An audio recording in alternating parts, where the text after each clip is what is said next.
Moving on quickly. Some years ago I was working with a young girl who had quite challenging behaviour, a very able girl. And so able that she's gone on, she's now got a degree and she publishes graphic novels, and that's her name, have a look on the internet. But when she was about 11, she had real challenging behaviour that impacted upon the whole house. It's the only house I've been in where even the dog was depressed. You know, the dog was going around in circles because of her behaviour. And really challenging. After spending quite a few days there, on and off, going for tea and things, she said to me something like this: "Look, Jeff, the only way you'll understand is if I put my brain in your head, then you will see things properly. The way we manage behaviour is to understand it from the perspective of the person with autism." There will be people, there's professionals there who disagree with that. It'd be fairly obvious by now I'm not a behaviourist in the strictest sense. We have to understand the person that the behaviour is coming from, and the person and their environment.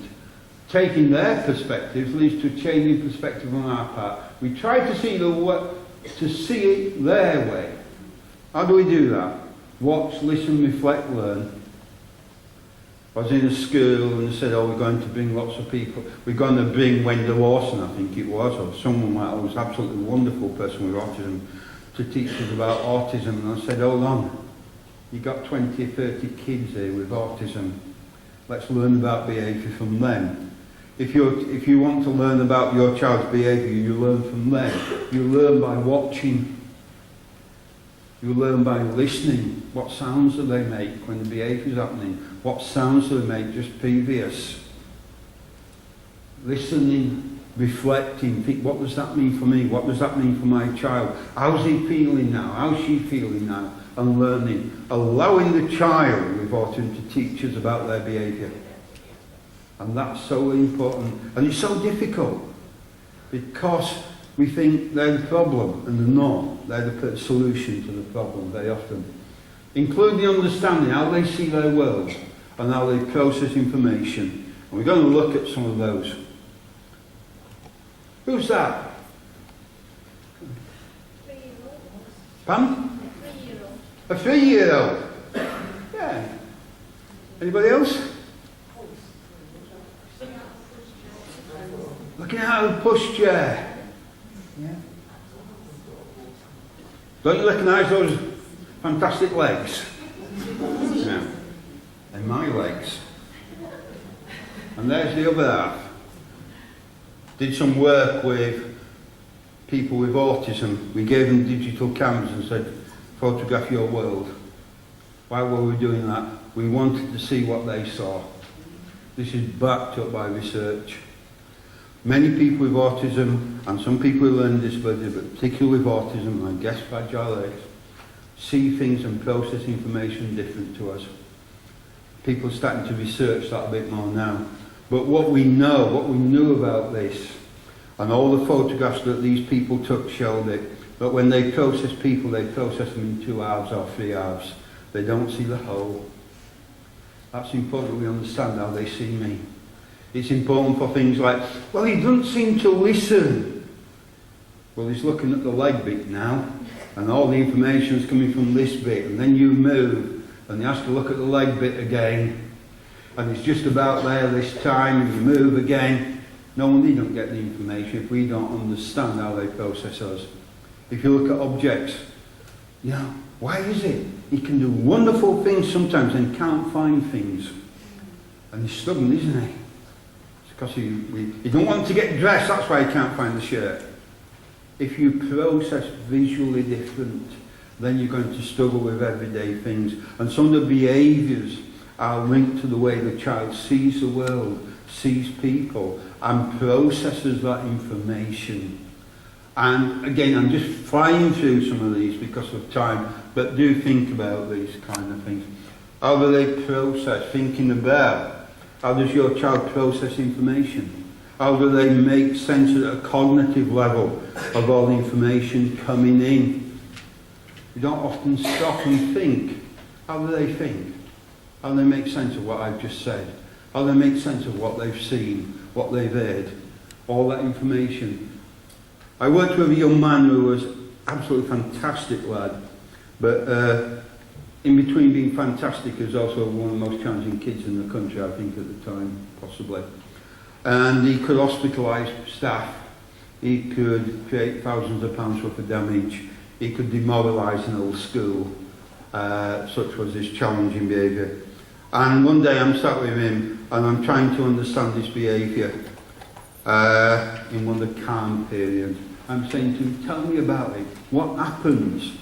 And he said, look, he was into uniforms, probably different reasons to you, but he was into uniforms. And I said, okay, tell me about it.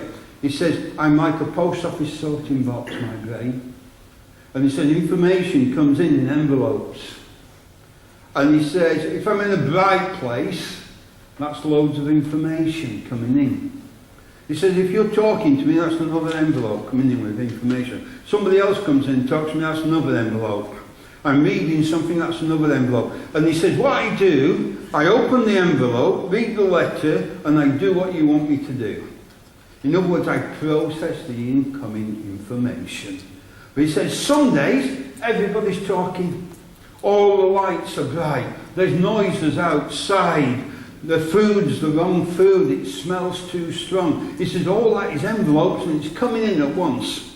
And I can't open the envelopes. I can't put them in the sorting box and make sense of them. And they fall down all over the floor and say, what happens then? And he says, I hit you. And I thought this is a good time to explore why. Why do you hit me then? Because you take me somewhere quiet. And you allow me time to open all the envelopes. In other words, you allow me time to process what's in my brain. And you know what happens when we don't understand that, why that's so important? The brain of the child is stimulated, absolutely full, and they get into that challenging behaviour point. And what do we do if we don't realise that all the information's about to fall out? We come and give them more information. Now you can stop that. You know what will happen if you behave like that again? You don't do this in this school. More information on top of a brain that's already saturated with information. And when that happens, two things happen with people. One is they explode and all the information is all over the place. That's James's model. Or they close down. If any of your children close down when the world's too much, you can no longer communicate with them. We keep trying without realising that the brain's absolutely saturated. American psychologists call it constipation of the brain. I use that because you might remember it. Constipation of the brain. What's it mean? Loads of stuff kept going in, but nothing's coming out. Something has to give. And that's what happens. We call it challenging behaviour. We call it close down. We call it temper tantrums. Whatever phrase we use. And we need to understand and recognise when as a person that we're working with, living with, got so much information in the brain that they can no longer make sense and they buy time by their behaviour. And it's not that deliberate buying time, it's almost a spontaneous thing that happens for some of them. We have to say, oh, it's deliberate. It's not. It's that there's so much information, it's all falling out now. All that makes sense, put quickly to you. What happens, I said to James, what else happens, mate? And he says this. He says what also happens is sometimes I'm still opening the envelopes and you come back and start talking to me. And I say, what do you do then? He says, I hate you again. And so we said, look, we don't want that to happen. Let me give you a symbol. Let me give you a picture that says, still open the envelopes. So you don't need to hit me for me to go away. You need to communicate with me. He could talk, and people would say, well, why didn't you tell him to tell you? One of the things that happens when you're going through this traumatic experience as a person with learning disability autism is you lose the ability to communicate your thoughts and feelings verbally. Even if you're the best talker in the world, you cannot find the words. And so that's where I advocate, even if the person talks, you give them a visual way of communicating that. I know this will be hard for you, but because looking at you, probably such nice people, you never have arguments with your partner, do you? Yeah. You know when you have these little arguments with your partner, what happens? You ever get tongue-tied? And you ever come out of the argument thinking, why didn't I say that? I should have called him that. I should have said this. But in the heat of the moment, you can't find the words. And that's what happens with people with autism. Not that they haven't got words, they can't find them to communicate. Sometimes having a symbol there means you can communicate better. You look around this room, since 92 we've realised that. Look up at the fire exit sign. It's a running person. When you need that sign, there's likely to be a fire, and you're not thinking rationally, and you're not processing information, so they want to communicate the most direct route to you. Visual says run, and you run. Someone stood at the door saying, come on this way. Will not communicate at that moment of panic like that sign does. And it's the same with people with autism, the same with people with fragile legs, I guess. You know, it's this thing, don't get caught up, my child communicates, uses words, therefore he can tell me. Sometimes you have to show how you're feeling. So we talked about how do they see the world, how do they think about the world. There's lots of other